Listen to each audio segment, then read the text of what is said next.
Today we're going to be talking about analyzing your Power BI refresh, why you want to do it, how you can do it. I've got a couple of demos. Firstly, my name is Phil Seamark. I work on the Microsoft Power BI team, quite specifically in a team called Power BI CAT, or Customer Advisory Team. So as part of that work, we work with very large enterprise customers who are using Power BI, and we just help them get the best out of Power BI. And often during that work, we're exposed to working with very large data sets, maybe a lot of users, trying to understand the edge capability of how far you can push Power BI. But often we learn a whole bunch of things during that work, and it's opportunities like this where I can share out some of the things that I've managed to figure out, and hopefully might be of interest to you. As Steve said, more than happy to take questions in the chat window, or if you want to come off mute. This is a fairly small but casual audience. I really enjoy the user group setting, so please feel free to do either. Yeah, I think I basically talked through all of this. I'm based in Wellington in New Zealand, and everything I talk about today is in my website, dax.tips. So in there are articles that go into much deeper detail, including text-based blogs with explanations about how to do everything, step 1, step 2, step 3, but there are also videos there as well. So you don't need to worry about making notes of anything that I show today. It's all backed up over in my blog site on dax.tips. First of all, quite often when I'm coming into a different country, I like to share a little bit of a geography lesson.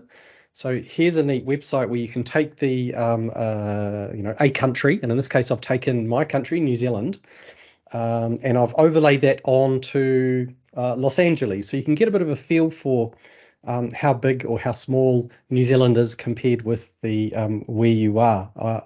Often a lot of people think New Zealand is a very small tropical island that you could almost walk around in half an hour. No, it's more like stretching from Los Angeles up to nearly Seattle. The geography is very mountainous in the center. We have beaches on the outside, so it's quite possible to go skiing, snow skiing and surfing on the same day. While it's a 12-hour flight, it's only 3 hours time difference. So I believe at the moment for you right now, it's around 7 p.m. It's only about 4 p.m. for me. However, I am in the future. I think today for you it's Wednesday, it's Thursday afternoon for me. So that's enough of the geography lesson. Let's focus a little bit more on the topic of today, which is, why do we want to analyze our Power BI refresh? What actually is a Power BI refresh? And I've got a couple of demos, and I will save some time for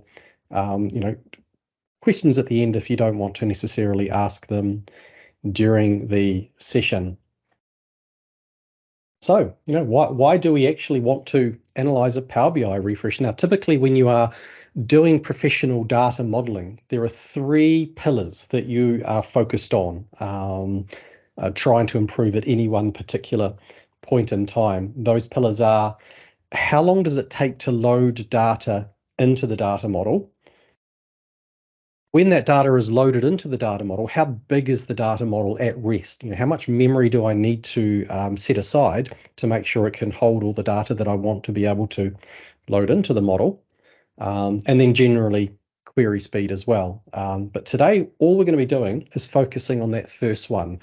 How long does it take for us to actually load data into the model?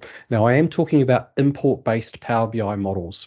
I know that you can run Power BI in direct query mode, and there are good reasons why you might want to do that from time to time. But the vast majority of small, medium, and even some very large models, quite happily use import, which gives you the best query speed. But of course, the downside with importing data is, well, you do need to make sure that, you do need to set aside time to be able to load that in. And there are lots of opportunities to optimize. Quite often people connect to a data source and they say, "Hi, I want to connect to these three tables or these three files or these things, and these are the columns I want." And that's as far as they leave it. Then they'll get to the report canvas and start designing the report and say, "Hey, just every time I want to do a full refresh, maybe it takes 20 minutes. That's as good as it can be. Perhaps not. Maybe we could get it down to only just a couple of minutes." And that's kind of what we're sort of looking at today. When you are doing a refresh, let's say your refresh is taking an hour, that whole time that you're performing the refresh is actually consuming CPU and memory, so it will have a flow-on effect to query speed while the refresh is actually taking place, because they are at the moment only on a single object. We have announced, and we will be releasing Query Scale Out, or QSO for short, which the very first version of is going to separate these two items. So we'll have a concept of a node focused just on refreshing data. And when I say refreshing data, loading data into the model, in a separate node that just takes on query activity, so that if you have a very CPU intensive, very long refresh process, then people who are running queries, they should observe no difference before, during, or after the refresh taking place. And ultimately, the more you can optimize your Power BI refresh, the less CPU you're going to consume, the less memory you're going to consume, and that generally leads into just a better overall use of your capacity, whether you're using premium or not. Ideally, you want to try and minimize how much compute you use unnecessarily. Trying to keep things as efficient as possible. So, when you click a refresh, or when a scheduled refresh kicks off, and again, I'm talking about the point in time, often it's once a day, where the model will go to the data source and get data, bring it into the model, and do a whole bunch of things, so that then visuals and queries can reflect the new data in the canvas. So when the refresh begins, a brand new object gets created in memory. So let's say your data model happens to be 5 gigabytes in size, and it's sitting there quite happily consuming that much memory from your in the Power BI web service. If you perform a full refresh, then what we're going to need to do is create a new object that will start at 0 bytes, and it will gradually grow until it gets to about 5 gigabytes as it hydrates. So at near the end of the refresh, what you're actually doing is consuming about 10 gigabytes of memory. And this is important because let's say you have a P1 capacity and you have a model that happens to be 15 gigabytes. Now, a P1 capacity, I believe from memory, can only handle 25 gig at a ceiling. So that if you try to do a full refresh on that 15 gig model, well, we're going to try and start creating another object that's going to grow, and we don't know ahead of time how much data is going to come in, so we have to let the transaction go, and then at some point it probably is going to encounter an error, and the refresh is going to fail because you're going to hit the ceiling and it's going to stop. But this is important to think about, that even if you've got even if you have a 25 gigabyte premium capacity, if your model sizes are getting up 15, 20 gig and you want to do a full refresh, then you're going to have problems. Then this all happens in a single transaction as well. So while a full refresh might cover a model that might have 20 tables, we don't refresh them all independently. And if we encounter a single error at any point during the refresh, that new object that got created is just dropped. It goes away. Now, the original object that existed before the refresh began doesn't move. That is a read-only version of the database. All queries coming in hit that nice, stable, consistent object, and it's only when a refresh succeeds that what we do is we just quickly flick over the queries to the new object, and the old one can be removed. So that's the point when people start refreshing their canvas, the reports. They'll start seeing data, or the data should reflect the latest refresh. But it all happens in a single transaction. And then at the start of the refresh, what we do is we do a job-based schedule. So we look at, if you're performing a full refresh, we say how many tables are there here, how many partitions are involved, and what I'm going to do is organize this. I've got this concept of slots. So I've only got a finite number of slots, which I think is my next point. Yeah. So if you happen to be on a node that only has 3 slots, then if I have 20 objects that need to be refreshed, only 3 can be refreshed at any one point in time. So we'll pick 3 to start with. They will do whatever they need to do. And when the first one succeeds, then the 4th one will begin. And when the next one succeeds, the 5th one will begin. It's like a first in, first out. So you can sort of build up a bit of a Gantt chart. And that's what we're going to visualize a little later when I get to the demo section. But it's just helpful to know that this is the approach. Now, in an analysis services database, which is what Power BI uses, the hierarchy of data is organized into, at the very top level, into a database. And each database might have, I'll bump that a couple of times, I'll just put that back. Each database will have 1 or more tables. And then each table may have 1 or more partitions. And then each partition may have 1 or more segments. What we're focusing on is partitions, because it's actually partitions that get processed, not tables, not segments, not database. When you say I want to refresh my database, what you're actually saying is, can you please refresh all the partitions that belong to this database? Equally, if my database has 20 tables and I want to refresh just a single table, what you're actually saying is, I want you to process all the partitions that make up that table. Now, you have control over how you want to partition a table. All tables start life as a single partition, and most stay that way. So it's only generally very large tables, your very large fact tables that might have 100 million rows or more, that you might start to think about organizing into partitions. Think of a sales table with 3 years worth of data, and from a very large retailer, for example. What you might do is have 36 partitions, 1 for each calendar month. Now, why would you want to do this? There's a couple of advantages. The first is you can incrementally and selectively refresh those partitions, because if you've organized your partitions chronologically, then rather than reload the entire data set every single day, when a lot of the older partitions are reading from data where nothing's changing, there's just no point, no need to do that. Ideally, what you can do with partitions is say, I only perhaps want to refresh the partitions that belong to December 2022, November 2022, and October 2022.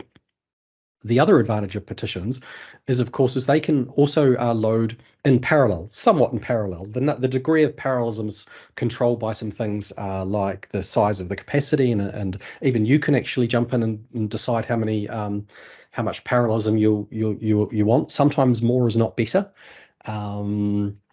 But if you've got a very high spec data source that's cranked up to the max, and you decide to refresh that fact table I just described, 36 calendar months, well, potentially, if you can run all 32 in parallel, 36 months in parallel, then the overall refresh time should only be about as long as it takes to normally process 1 month, because they can all run in parallel. The reality is it's going to be less than that, but it does mean that you can get a full refresh in much faster than if you had used a single partition and just scanned from 3 years ago to today, for example. The bottom item in the hierarchy that we're just talking about, how we organize and group data inside the database, is segments. With analysis services, we talked about the advantages of partitions. Come back to this. So data gets read. So what happens in a refresh? So when an individual partition needs to refresh, each partition will have the equivalent of a query expression that gets sent to the data source in the dialect of the data source. Often Power Query will convert M to whatever your source requires. The query will get received by the data source. It might take some time to think about that query, and then it's going to start delivering rows back. It'll string them back. And we can tell when we get the first row, we can tell obviously the rows will get streamed. Then as they're streaming into analysis services, what analysis services does, and when I say analysis services here, I mean Power BI, it takes that data and it compresses it, it squashes it down, and does a whole bunch of things like encoding, and it does put them into segments. Now, segments is a sub-step of partitions, and compression, we usually get to see about 10x compression. So if your data source is, say, 100 gig in the data source, you probably only need about 10 gig for your model in analysis services. And compression is good. It's counterintuitive, and a lot of other technical domains, if you compress something, sure, that gives you a smaller object to store the data, but you need to uncompress it before you can use it.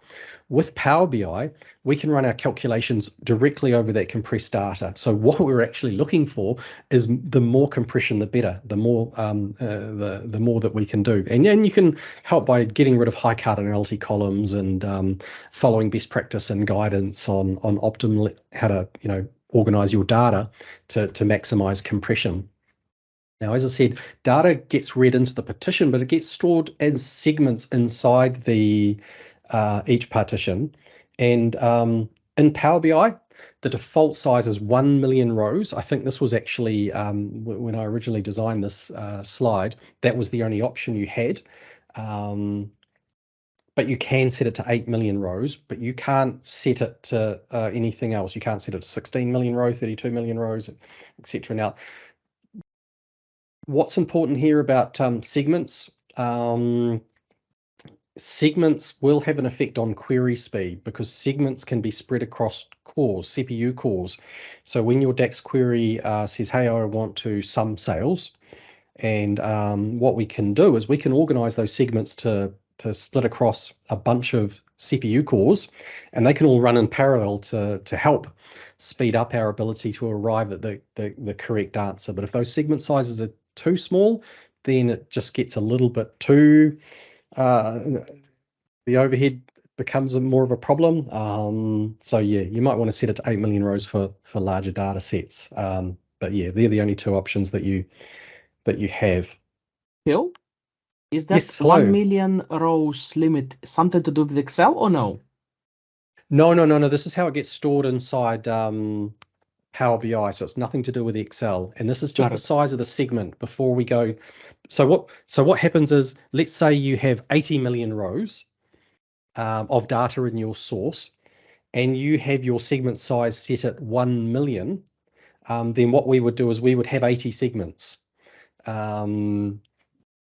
If you've got your segment size set to 1 million rows. Now, if you wanted to do a sum of sales, what we have to do is open each one of those segments. Now, if you're running on a server with, say, 20 cores, well, we can do 20 segments at a time. So we sort of have to do 4 waves before we can finish the 8 million rows. Of course, the segments will be slightly smaller, but if you set the segment size to 8 million rows and you've got that same 20 core system, well, we only need to use 10 cores because if I've done my maths right, 80 million rows, 8 million row segments, we can do 10 cores. So actually 10 cores might be a little bit redundant. So this is getting really quite fine-tuned stuff, but and I don't generally have to play around with these settings even on tricky situations, but it is helpful to sort of know in the background how data is getting organized and what's going on when we're loading data into the system.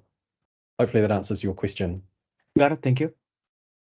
And then finally, when data, as it's coming in, we're reading it, we're storing it in these segments, for example, we get to the end, and then we create the relationships, hierarchies, etc. We calculate, process calculated columns and calculated tables and all those sort of normal things to get the model created. So let's have a closer look at the partitions. So when you start the refresh, we create a job graph schedule, and this will, when I get to my demo, I can show this visually what that in fact looks like. But each partition will wait its turn. It'll wait its turn in its slot, and for it's time to be able to start refreshing. And then when it comes time for each partition to be processed, as I said, it sends its query expression to the data source. We wait for the first row to get returned. Data gets streamed in from the source, and then segments get processed once we have enough rows have arrived. So if it's slow streaming and you've got the default setting of 1 million, we wait until we've got the 1 millionth row before we start performing the compression and encoding, etc. So demo one. The challenge with Power BI is when you do click Power BI refresh, sorry, it's a bit of a black box. You sort of hit the refresh button. It kind of says, all right, I'm starting. You might get some numbers on a dialog if you're running the refresh in Power BI desktop, but you don't even see anything at all in the service. You've just got no idea, how long each object is taking. And most models have multiple tables.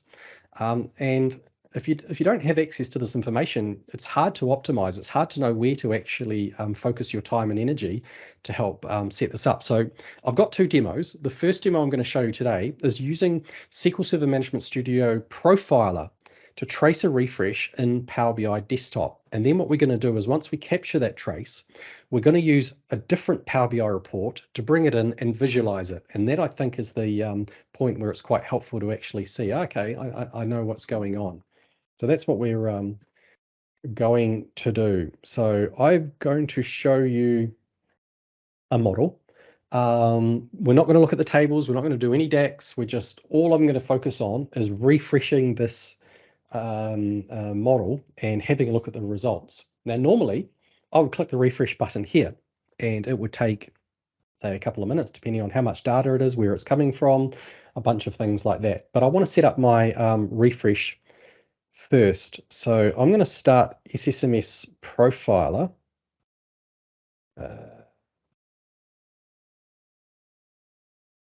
In a separate window and bring that up. Here we go. Cool. And then once SSMS Profiler starts, what I can do, I think it's, I might need to just rearrange this a little bit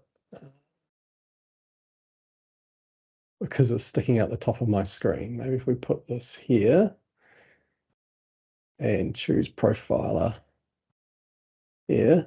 Wonderful. Okay. So we're going to do a new trace. Now, SSMS is a free tool from Microsoft. It's typically, or most commonly used with SQL database, but it can be used to run queries and also run traces against analysis services databases. So we're going to do that today. So we're going to go do a new trace. And we're going to connect to my Power BI desktop, which I know is on this port. It's on localhost 65250.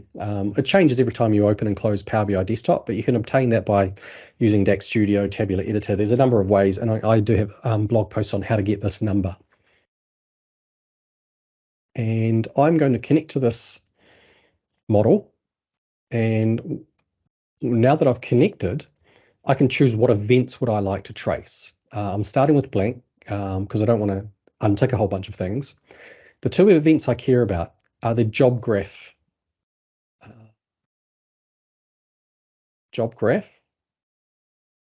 and progress end, I think. I'm going to tick that. That's it. So this one here. And I can run this trace. And now what's going to happen is when I perform activities that are being monitored by this trace, we'll see activity appear over here. I can click this up, and if I can remember how to do a refresh, there we go. So normally when you don't have, or this is what you normally see, you get a dialog pop up in Power BI Desktop, which possibly will say, hey, I'm connecting, and here's the number of rows I've gotten through, and when it's finally complete. But I don't see the sub-steps. I don't see how long did it take, for us to, send the query to the source. How long did it take to the source take? How long did the streaming take? Now my machine is quite slow, and so it does take about 20 or 30 seconds for this to kick in. But what we will see when this starts is a bunch of activity over here. And when this is complete, what I'll do is I'm going to go File, Save As, a file on my machine, which I'm then going to go open in a different Power BI report. Which have I got open? I might take advantage of waiting for this to open my Analyse refresh. Okay, so there we go. We've got activity here. We can see numbers increasing. We don't know which one is fast and which one is slow. Now, when I was first playing around with this, I had a very good friend based in Australia contact me and said, hey, I've got this problem where I've got a refresh that's taking 15 minutes and I really need it to be 2 minutes or less. And I'm not quite sure where to turn. And I said, hey, I'm working on this way to visualize this data. Do you want to test drive it for me? And they're like, great. Yep, love to do that. So I gave them the PBIX. I just explained, do this, capture it in Profiler, save the results. And I'm going to do that now. File, save as. I'm going to save it as a trace XML file. This is really important. Normally when you work with Profiler, you save it as a trace file, which is binary encoded. Very hard for Power BI Desktop to read that. But we actually want to save it as a clear text XML file, which makes it much easier for us to then go to a Power BI report and read that in. And my Power BI is just opening on a different screen. And when that finally decides it sort of wants to open, I can bring it up to my shared screen and we can go and read in the file that I just saved here. We could scroll up and have a look at some of these events. But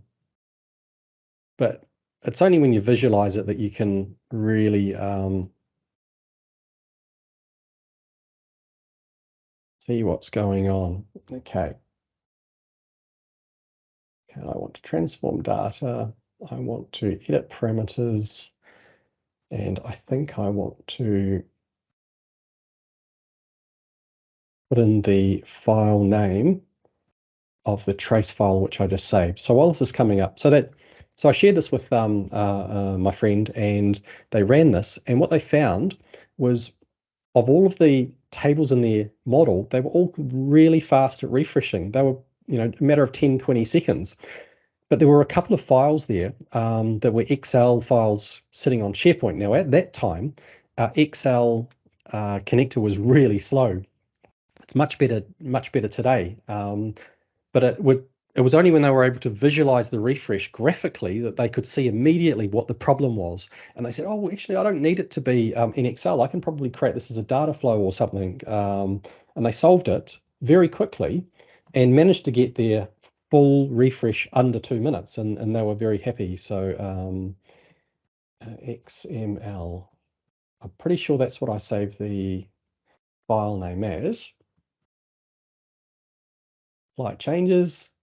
This isn't a particularly large file, and nor should it be, because it's nothing to do with the data being loaded into the model. All it's doing is capturing the milestone steps. When did they begin? When did they finish? How long did they take? Perhaps the row count, a couple of things like that. And my laptop is particularly slow, especially when I do have it running in Teams. 414 files loaded. Maybe I need to analyze this refresh to see what's going on. Okay, so it believes we took 27 seconds to complete the whole refresh. We can see the table names here, dim customer, dim date. Dim date I had loaded multiple times, for example. The Gantt chart here shows that they all began at the same time. Now, this is also another important fact, that Power BI Desktop behaves differently to the Power BI web service. So it's very important that when you are analyzing your performance data, that if you can, analyze it against the web service where you get more realistic behavior. Power BI Desktop might run all of the tables simultaneously, but when I publish this to the web service, it might only actually run 3 at a time. So when the first 3 complete, the next one will begin, and you end up with a longer duration, for example. But you'll still get the same picture here, where there's a point where the blue area represents to the nearest second, how long did I spend, the left-hand bar of the blue is me sending the query off to the data source. And then the right-hand section of the blue bar is when did I get the first row back. And then the yellow represents streaming the data in, waiting for that million rows, or for the signal that's it, I'm at the end, me compressing it, encoding it, and actually putting it into the model. So and because this is all in a single transaction, we know that the refresh takes as long as from this starting point to the furthest point over here, the rightmost point on any bar, for example. And we can break down and we can see, well, the Excel table was 25 seconds. Down here, I think that Excel table, we can see we only read 41 rows. So it was only really running at 1.64 rows per second, which is quite slow. Compared with some of my tables from my still very scaled back Azure SQL source, where we were loading in 7,300 rows in 4 seconds. This is the date table, 18,000 rows in 22 seconds. Now, why would these be different? Why would my dim customer table take almost twice as long in terms of rows per second than other tables? If they're all coming from the same source, why is that important? How can that happen? And the reason is because of the number of columns and the data types can affect the time it takes to encode. Typically, the number of columns linearly affects the time it takes to process a partition. So if you have 100 million rows on a 50 column table, and that takes, say, 10 minutes, if you have 100 million rows with double the number of columns, typically it usually doubles the time it takes to load that. So this is another reason why it's important to review your model near the end of the development process to make sure, okay, are there any columns in here that we just aren't using at all? Because if we remove them, it will speed things up, because Analysis Services is a column-based database. So if the columns just aren't there, it's not going to spend time, processing, encoding, compressing data for those columns. So I suspect my dim customer table probably has an order of twice as many columns as my dim date table. The data type, if you have a high precision data type like decimal versus fixed decimal, that can play a part in how fast things will store. There are 2 types of encoding that we use. There's value encoding, which is only available for numeric columns, where we store the number as is in the database. We don't do any further processing. But we also have hash processing, which you're forced to have with text-based columns.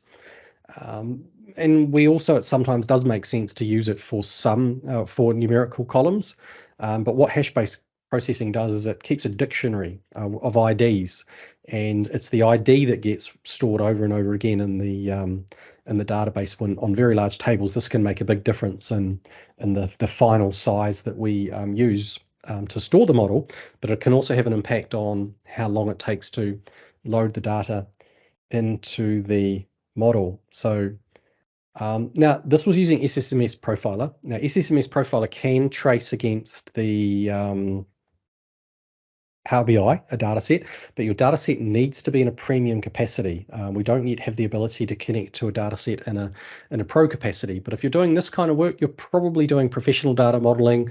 So hopefully you've got some form of premium capacity, even if it's ASQs, anything with an XMLA endpoint that Profiler or any XMLA tool can connect to, is required to be able to run the trace and then capture the details of that trace and store it. Now, there's a problem with the SSMS Profiler in that it's not retrospective, and you need to actively kind of start it, get it going. It's not very easy to automate. So I've got another demo here that gives you the structure and bits and pieces of a more of a code-based mechanism. Same principle. We're going to start a trace, and we're going to output the data.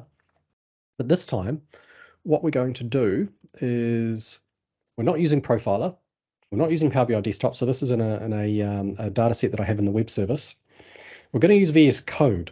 to build this tool from scratch. Now, remember I did say I've got all this information over on dax.tips. So all of this information about how to set it all up can run from there. And then what we're going to do is not output the data to a file. We're going to push the data up to another data set up in Power BI. Now, the data set I'm going to refresh and monitor and trace will be in the same workspace as my streaming data set that is going to allow us to analyze this data, but they don't have to be. They can be on completely different tenants even. And I'll show you how we can do that. So I'm going to run a command prompt and go to cd demo. Why am I typing in that demo? Okay, so I'm going to, there's what we have is we've got one folder, which we're not using at all. Here's that trace file, which we captured just before.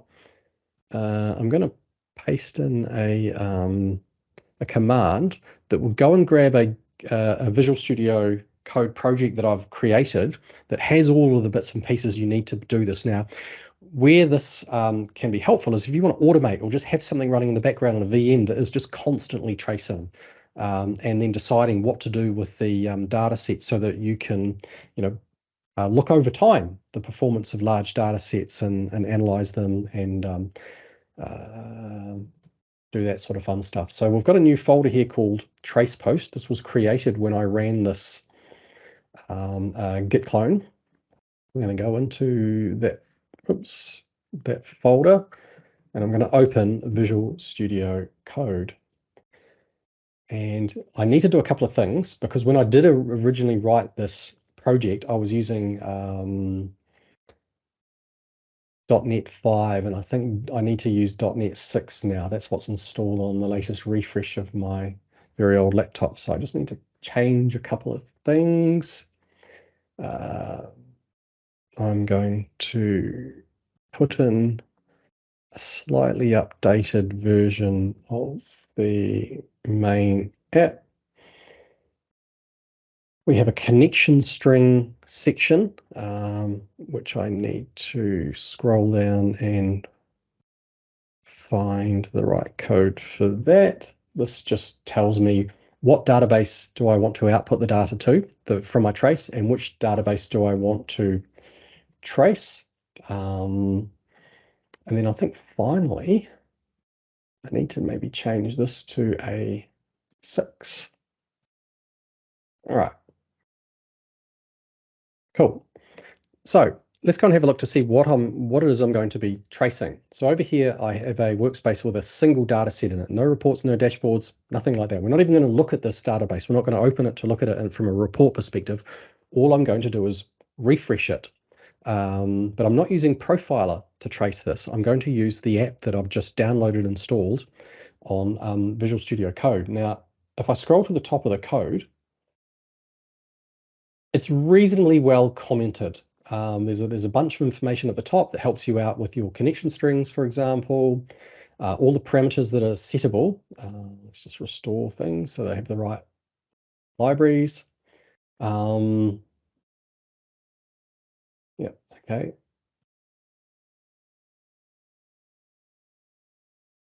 It's just restoring the libraries.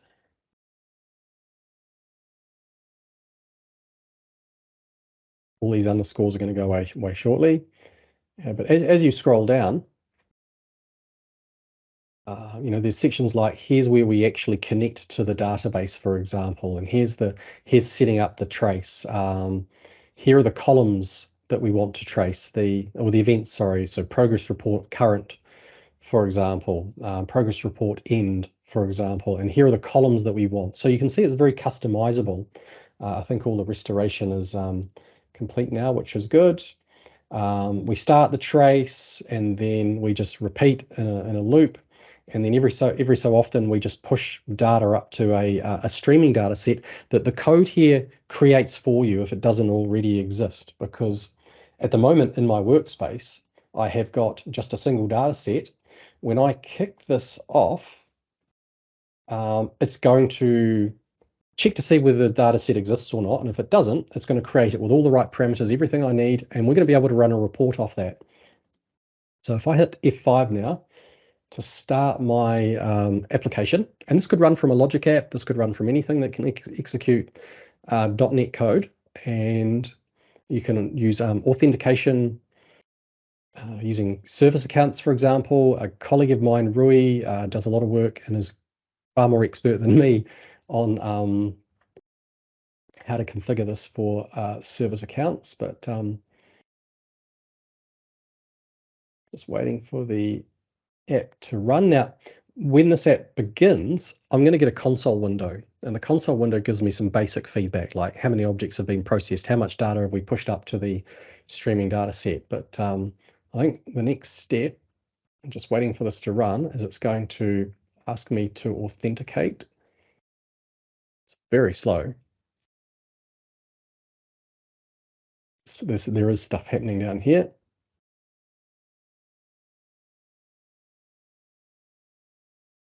Okay, so I do have a console window down here in another window. Shrink that so we can see both.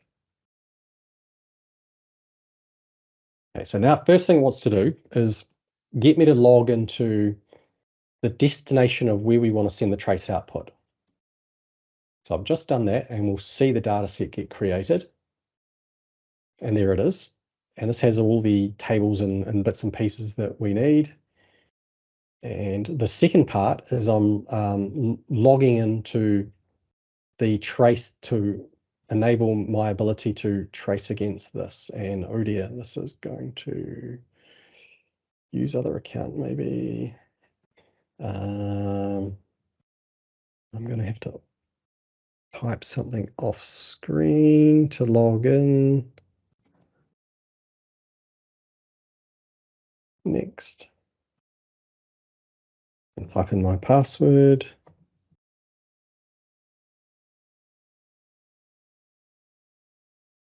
Okay.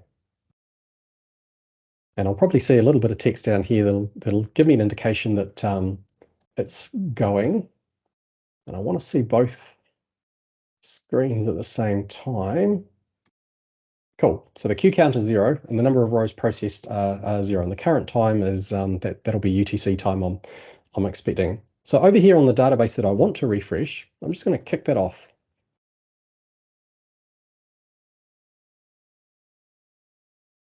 And this is the black box I talked about earlier. So this is what you normally do, on a schedule, or you go in and do an on-demand refresh. And I want to break down and analyze and understand what are all the sub-steps that take place. Are there any outliers or individual tables that take an awful long time? So here what's happened is that trace, the SSMS trace, is now operating inside our little VS Code app. And as each one of those rows appears that you would have expected to see in Profiler, it's seeing them over here in my code, in my VS Code app. And as we get them, it's sending them up to my push data set.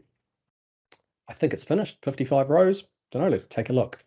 So what we can do now is on the push data set is create a report.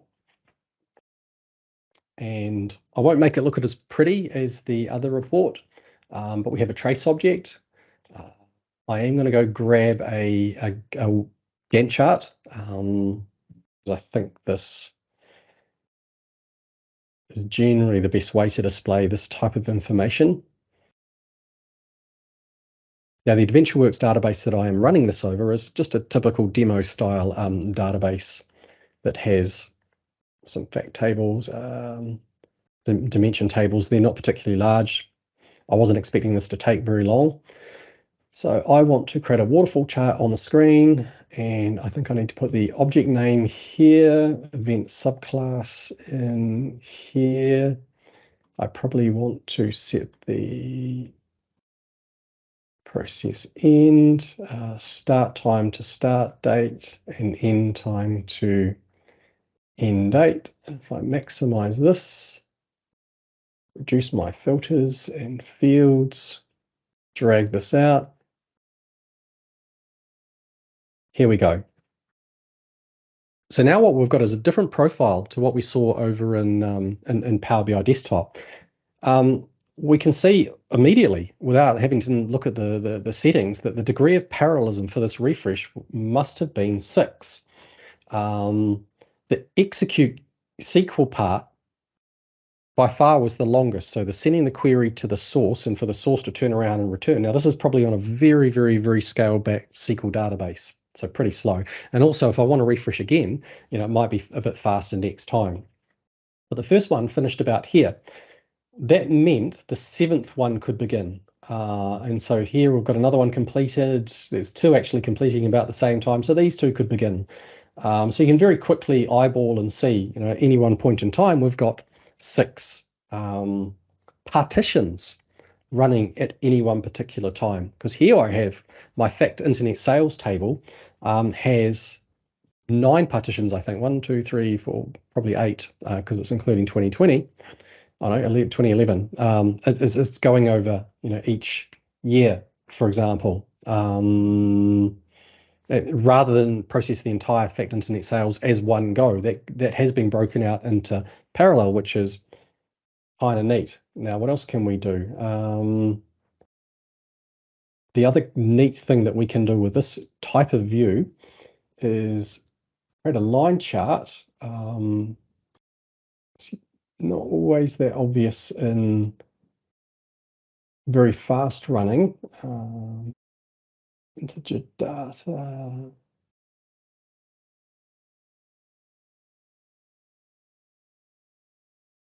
I don't remember where to put this. I'm just going to go check my notes, sorry. So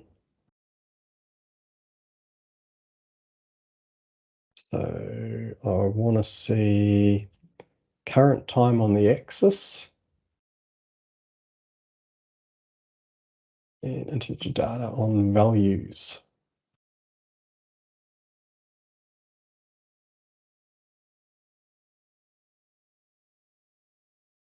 Have I got a line chart here?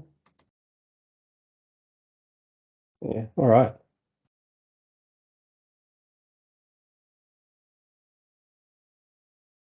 So I want current time on the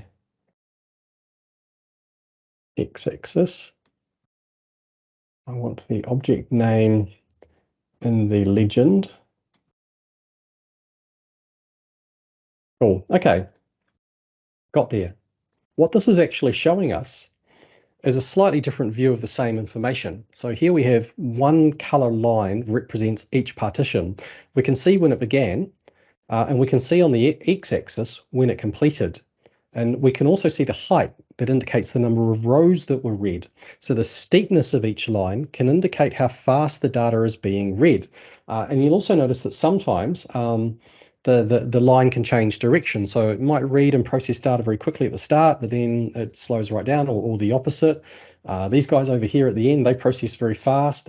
So this is just another way that you can visualize that data. And you can actually set up automatic page refresh, sit this back as a bit of a dashboard, and watch your very important data set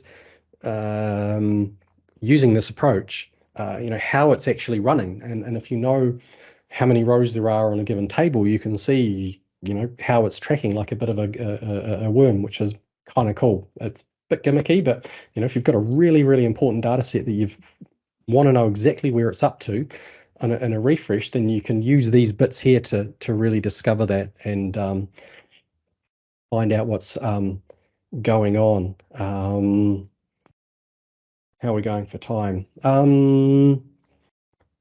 I want to show you a couple of other ways that you can kick off the refresh, actually. What I did to get this going was over here.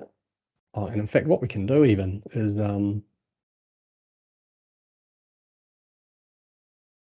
kick off another refresh. And if I put in the session ID as a slicer, because each time you perform a refresh, you get a different session ID. And here we go. It's already picked up, I think, another session. So if I refresh this data, here we go. We've got 2 sessions. We've got the initial one, which we ran, which might be that session. And then the second one, which is, this is the one that we just ran now. So you can actually you can study multiple refreshes at the same time and compare them, and you can do some interesting things like that. But what I'm now going to do is start SQL Profiler, sorry, SSMS, and show you how we can kick off a refresh, a targeted refresh, using a concept called TIMSL, Tabular Object Modeling Language. And I need to wait for SSMS to begin. So it is loading in the background. So now's a good opportunity I'm happy to pause for questions. Have there been any in the chat window? I can't see any questions in the chat window. There are no questions in chat window. Since you're mentioning Profiler, there are no extended events in SQL Server that we can use?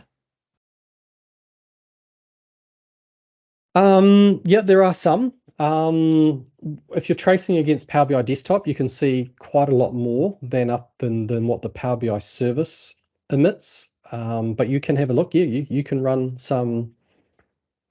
Dan Johnson, what's the website that you use to overlap New Zealand? I'll paste the link in for that shortly. Yes, there are extended events, but you don't need any of those for tracing. Got it. Okay, cool. Does the Power BI web app has any analytical tools for refresh? This is a question from Natosha. Not great one, sorry. Got it. And I'm going to connect. So I'm now connecting using SQL Server to the data, to that workspace that I've shared here.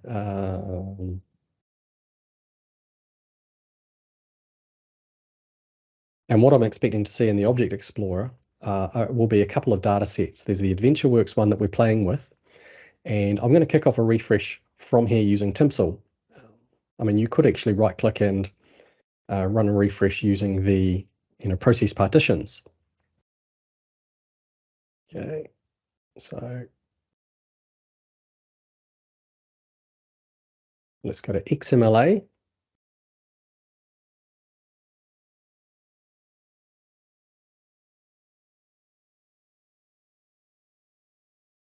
Okay, here's my trace post demo. We're going to log in. I might need to do my credentials again. I've got a whole section of documentation that explains what you can and can't do with TIMSL, and there's an awful lot that you can do. But here what we're saying is I want to perform a data-only refresh on just an individual table, not the whole model, just a table. Now, this particular table happens to have 9, 10, or 11 partitions, all those various ones. So I'm going to execute that. Now, if I execute this from SSMS in the output window, I will see also some interesting information about, hey, I'm starting this now and I've completed that now. There's not a lot of timestamp stuff on it, but there is still equally a bunch of information that gets outputted as part of the process. And importantly, we'll see here in also in the result window, when it's completed successfully, or if there was an error and what that error happens to be. I'm kind of hoping that this will just work. Didn't take too long. That took about 28 seconds. What we should be able to do is go back to that streaming data set now, refresh it, and we'll see another session ID. And I can click on that session ID and we can see, okay, it only ran those partitions, and we can see which ones ran quickly and which ones ran slowly. Maybe there's a reason why one of them ran slowly. And I can compare it with previous runs, for example, set up some interesting analytics that way. Another fun, interesting thing that you can do with TIMSL, notice here, we were running all of them actually in parallel. 1, 2, 3, 4. We weren't restricted to 6. So the engine had decided we're allowed to use more than 6 for this case, running at a table level. But if I don't like that, if my data source doesn't necessarily want that to happen, what we can do is around our TIMSL, we can organize our TIMSL in a way that we can specify a max parallelism property. So here I'm doing the same data-only refresh of the fact internet table in the AdventureWorks data set, but with parallelism of 3, I can kick that off and it should hopefully take only about 30 or 40 seconds. And then we can analyze what was the impact that change have in my refresh time. And what are we up to? 13 seconds.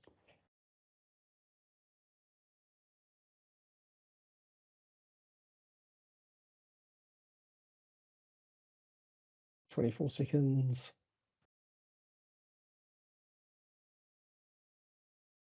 26 seconds, it looks like it completed in, or 29.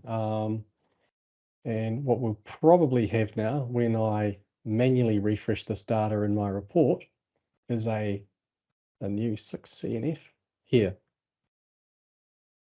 All right, so you'll notice now that with parallelism set to 3, it's quite a different profile to the one I just ran. Now, the overall time was about the same. What that meant is because there was a lot less demand being placed onto my very, very scaled down back end, it could probably get through each of the individual partitions faster when there was only 3 running at a time, as opposed to all 8 or 10. So this can be something that can be an interesting setting that you might want to play with, and then obviously analyze it using the tools or the techniques that I'm sharing today. And then finally, you can, with Timsel, for example, you don't have to necessarily refresh a database or table. We could add the partition property to an array of objects and actually specify what partitions do we want to refresh. And we could selectively say, just only do the most recent 3 months or years, or you can control it in Timsel like that. I'm not going to kick it off and run it because at the moment this would just, I think, pretty much repeat what we saw without the parallelism. Now, speaking of parallelism, is ramping up the parallelism better or worse? I was doing some analysis on a data set there are about 300 tables being processed in this refresh job. It was quite a big refresh job. Some tables were taking a long time. Some tables weren't taking much time at all. There were only 10 slots. So what would happen is, as soon as a slot became free, or would do the next partition. I think all of these are, in fact, I can't remember if these are single partition tables or multi-partition tables. It doesn't really matter. But in any case, all of these partitions, when I hit refresh on this system, took about 27 minutes to complete. So, okay, and that's with max parallelism set to 10. So I thought, let's ramp this up, because I knew that I was working with hardware and big systems, and I could ramp it up as much higher than that if I wanted to. But look in here, I've got one object in here where the light blue bar is quite long. This is the amount of time it takes to read in the data. Now, the third item in the tooltip here is saying this is object ID 1. Coincidentally, it is object ID 1. It doesn't take long to read the data in, to send the query, but to stream the query, it takes a long time. It takes about 17 minutes. And just remember that of the 27-minute overall refresh time, which is the rightmost bar, that's when the actual transaction completes and gets committed. We have an object in here that was taking 17 minutes to stream. So I changed the parallelism to 20, changed nothing else. It was on some fairly big hardware. And my 27-minute refresh now took 34 minutes. The object here, that's object 19, this is object 8, this is object 10. Down here, the really obvious one, this is the partition that sticks out, that was taking 17 minutes, is now taking 31 minutes. And there's a lot of clear air either side of it. So of course I don't learn, I'm not very smart. So what I do is I set it to be max parallelism of 40, double it again and try it. And what happened was my 27-minute refresh went to 34 minutes, and it now went to 52 minutes, nearly an hour. And there is one object here that took the longest, and it is our friend. I don't have the friendly table name, unfortunately, but this was taking 27 minutes. Then it took longer. Now it's taking 47 minutes. And What actually happened in this case is the particular data source I was using uses resource governance. So when it was hit with 40 queries all simultaneously, it said, okay, I'm going to only give you all 2.5% of the system. And that's all you've got. And most of these actually finish, quite happily with 2.5%. So this one here started with 2.5% of what was quite a big data source. But here, when we were getting out to this part of the refresh, these are all finished. They weren't consuming any CPU or any resource. But because this query had been marked with, hey, you're only allowed to use 2.5%, that was it. It could only use that 2.5% until it finished. So you end up with a refresh that finishes at this point, taking an awful lot longer. So yeah, it could be an interesting parameter or setting to play around with if you really, really want to focus in on optimizing your refresh. And you can also beat the processor. I have got separate code, which I'm not going to delve into today, which says, all right, let's capture for any given refresh, how long did each table take? And then next time you do a refresh, I'm going to control what order and slots things get put into, so that I can run my slowest ones at the start and then interleave them, so I can make sure that hopefully at the end of the refresh, I've got a nice rectangular block that looks much more like this. And I found that I could beat the random selection that Power BI goes for, but that's just a little bit of a side topic. So that's demo 2. Real world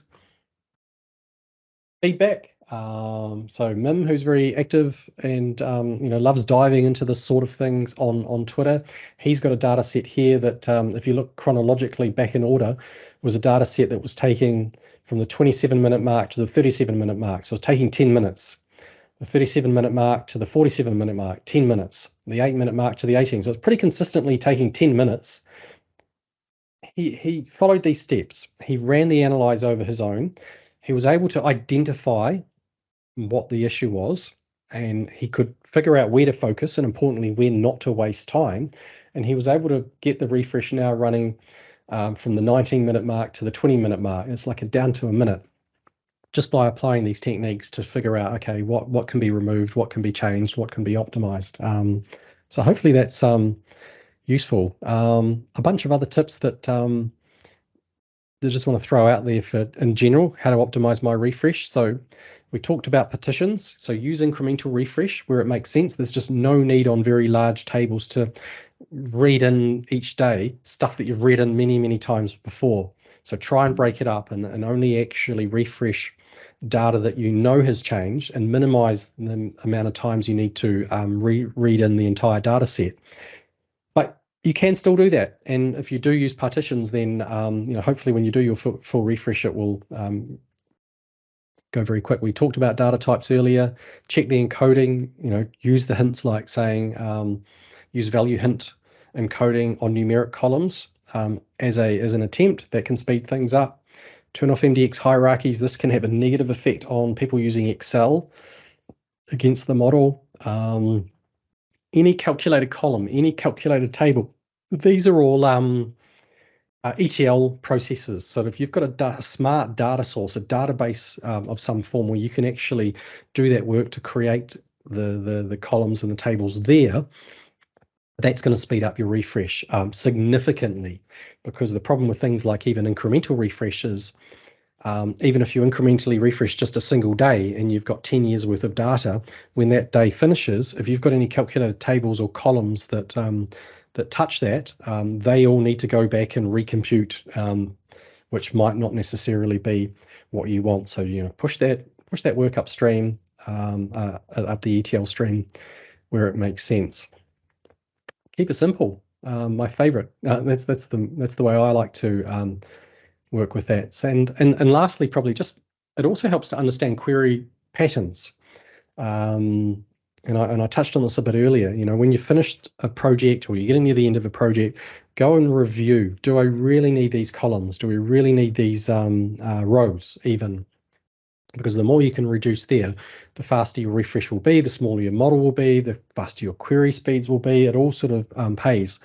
And I have done a lot of work using what we call BYOLA. This is a feature that you as a customer can turn on, that it's like running a permanent trace. And what it allows you to do is build your own analytics to understand what columns are actually being queried by our users. I often see very large fact tables with 100 columns.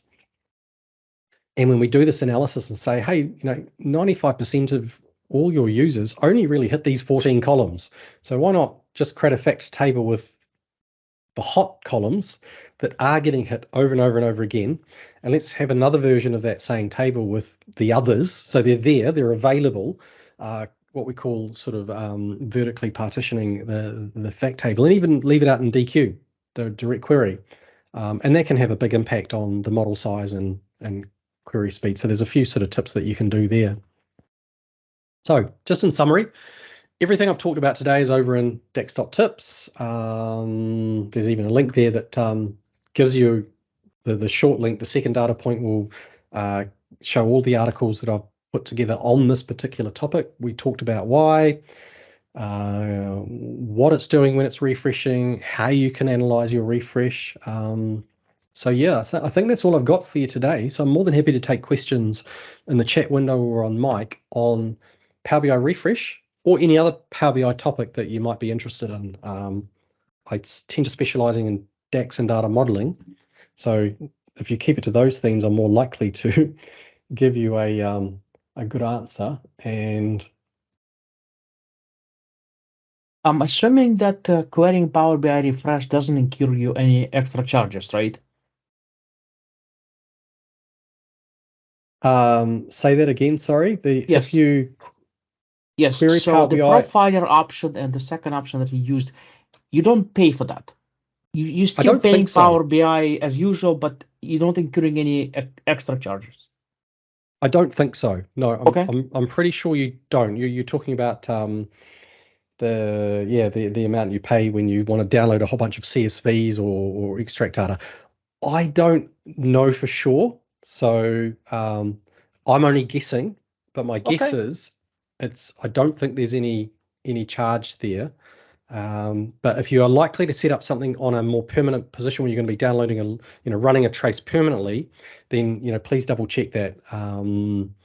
Otherwise, I think the amount of data is just so tiny that you're not likely to see that. And I posted into the chat window the website I use for that country extrapolation. It's quite fun actually, especially when you move countries closer to the poles. They change, they grow.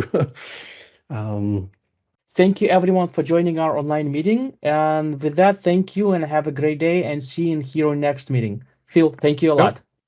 See you all. Thank you. Bye-bye. Thank you. Bye-bye.